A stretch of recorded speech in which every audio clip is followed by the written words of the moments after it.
आज अदालत में मोदी सरकार के लिए डबल झटके का दिन था। आज अरविंद केजरीवाल ने उन्हें डबल झटका दिया। दोस्तों, सबसे पहले अदालत के सामने एक याचिका आई और वो याचिका ये कह रही थी कि अरविंद केजरीवाल को जेल के अंदर से सरकार चलाने की इजाजत नहीं होनी चाहिए। अदालत ने स्पष्ट कर दिया कि कानूनन अरविंद केजरीवाल जेल से सरकार चला सकते हैं और इस बारे में कुछ नहीं किया जा सकता। दोस्तों, मगर असली मुद्दा क्या था? असली मुद्दा यह था कि आज अरविंद केजरीवाल ने दिल्ली की राउज एवेन्यू अदालत से कहा कि मुझे कहने की इजाजत दी जाए, और आज उन्होंने मोदी सरकार और ईडी, जो कि उसकी जांच एजेंसी है, उसकी बखिया उधेड़ दी। मैं आपको बतलाना चाहूंगा, अरविंद केजरीवाल ने एक एक करके इस मामले की परतें खोली। सबसे पहले वो अदालत के सामने क्या रखते हैं? अरविंद केजरीवाल कहते हैं केस 2 साल पहले से चल रहा है। अगस्त 2022 को सीबीआई का केस फाइल हुआ था, फिर ईसीआईआर फाइल हुई थी। मुझे गिरफ्तार किया गया है। ना मुझे किसी कोर्ट ने दोषी करार दिया है और ना ही आरोप तय किए गए हैं। ईडी यानी प्रवर्तन निदेशालय लगभग 25,000 पेज फाइल कर चुकी है और बहुत सारे गवाहों को ला चुकी है, यानी उनकी गवाही ले चुकी है। कोर्ट ने अचानक यहां पर हस्तक्षेप किया और अरविंद केजरीवाल से क्या पूछा? अदालत ने पूछा, आप ये सब लिखित में दे सकते हैं, हम इसे रिकॉर्ड पर लेंगे। तो इस पर अरविंद केजरीवाल ने अदालत से कहा कि मुझे इस वक्त बोलने दीजिए। अदालत ने उन्हें कहा, हां, बोलते रहिए। यहां पर अरविंद केजरीवाल गवाह सी अरविंद का हवाला देते हैं। अरविंद केजरीवाल कहते हैं कि मेरे घर पर ढेरों मंत्री आते हैं, वो आपस में खुसुर फुसुर करते हैं, दस्तावेज देते हैं। क्या यह बयान एक सिटिंग सीएम को गिरफ्तार करने के लिए पर्याप्त है? यहां पर ईडी के वकील राजू अचानक ऑब्जेक्शन जो है वो रेज करते हैं और इसके जवाब में अरविंद केजरीवाल कहते हैं, राजू साहब, मैं आपसे आशीर्वाद चाहता हूं, कृपया मुझे बोलने दीजिए। अदालत कहती है, अरविंद जी, आपको सिर्फ 5 मिनट का वक्त दिया जा रहा है। इसके जवाब में अरविंद केजरीवाल कहते हैं, बयान पर बयान हो रहे थे, स्टेटमेंट पर स्टेटमेंट हो रहे थे, मगर जब तक वो मेरे खिलाफ बयान नहीं दे रहे थे तब तक सब कुछ ठीक ठाक था, सब कुछ चंगा सी। इसका मतलब ईडी का इरादा मुझे फंसाना था। केजरीवाल ने यहां पर एक और सरकारी गवाह का जिक्र किया जिसका नाम राघव मुंडा है। उनके 5 बयान होते हैं, वो वही बोलते हैं जो उन्होंने बोला। जब उनके पिताजी बयान बदलते हैं उसके बाद उन्हें छोड़ दिया जाता है। ये जो 6 बयान हैं जिनमें से वो मेरे बारे में नहीं बोलते हैं, वो रिकॉर्ड पर नहीं लाया जाता। अरविंद केजरीवाल इसके जरिए क्या कहने की कोशिश कर रहे हैं? यहां पर 2 चीजें कह रहे हैं। पहली बात, जब तक गवाह अरविंद केजरीवाल के खिलाफ कुछ नहीं बोल रहा है, इसे रिकॉर्ड पर नहीं लिया जाता, मगर फिर उन पर दबाव बनाया जाता है। दबाव होता है गिरफ्तारी का, दबाव होता है एजेंसी की कार्रवाई का। नतीजा, जैसे ही वो केजरीवाल के खिलाफ बोलना शुरू करते हैं, उसे तुरंत रिकॉर्ड में ले लिया जाता है।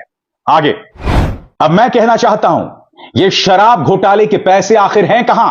केजरीवाल ने सुप्रीम कोर्ट के फैसले का हवाला देते हुए कहा, ये जो 100 करोड़ बोल रहे हैं वो तो असल में कहीं नहीं है। यह असली शराब घोटाला शुरू होता है ईडी की जांच के बाद, यानी कि मोदी की जांच एजेंसी की जांच के बाद। केजरीवाल कहते हैं, ईडी का मकसद आम आदमी पार्टी को कुचलना है, और यहीं पर ईडी के जो वकील हैं राजू, वो अपनी आपत्ति दर्ज करते हैं, ऑब्जेक्शन रेज करते हैं।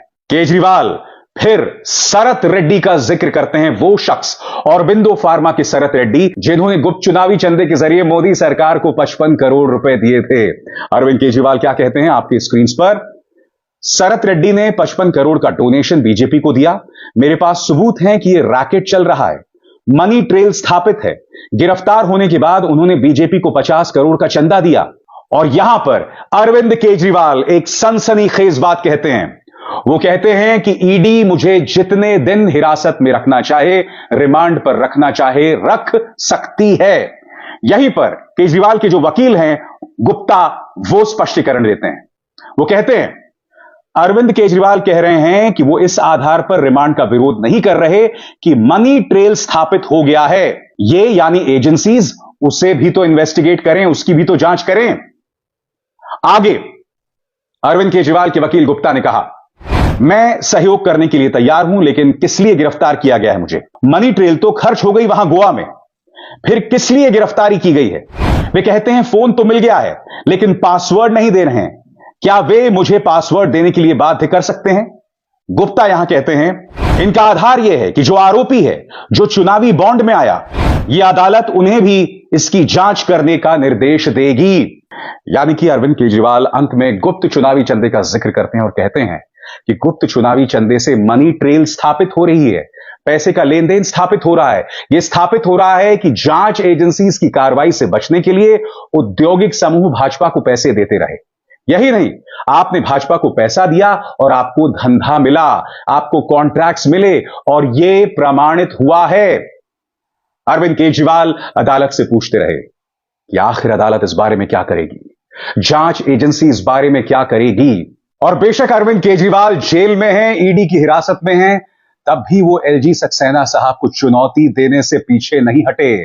उन्होंने एलजी सक्सेना के उस बयान पर प्रतिक्रिया दी जिसमें उन्होंने कहा कि सरकार जेल से नहीं चल सकती। हालांकि आज अदालत में अरविंद केजरीवाल को शानदार जीत मिली है। सुनिए क्या कहा उन्होंने एलजी साहब के जवाब में। सीएम सर, एलजी सेम की सरकार जो है वो जेल से नहीं चलेगी। What would you like to say on this? LG कह रही सरकार जेल से नहीं चलेगी। ये पॉलिटिकल षड्यंत्र है, जनता इसका जवाब देगी। मैं फिर दोहरा दूं, आज एक याचिका सामने आई थी जिसमें अदालत ने स्पष्ट कर दिया कि इस मुद्दे को लेकर राय पहले से ही स्पष्ट है, लिहाजा इस याचिका के कोई मायने नहीं है।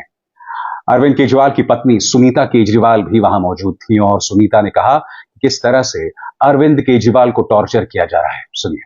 बहुत परेशान किया जा रहा है, बहुत तंग कर रहे हैं उनको। उनकी तानाशाही नहीं चल पाएगी, जनता इसका जवाब देगी। और यही नहीं, पंजाब के मुख्यमंत्री भगवंत मान जो है वो पिता बने हैं, उनके घर बेटी हुई है। ईडी की हिरासत से किस तरह से वो भगवंत मान को बधाई दे रहे हैं, आइए देखते हैं। बहुत शुभकामनाएं, मान साहब की बेटी हुई है, बहुत बहुत बढ़िया।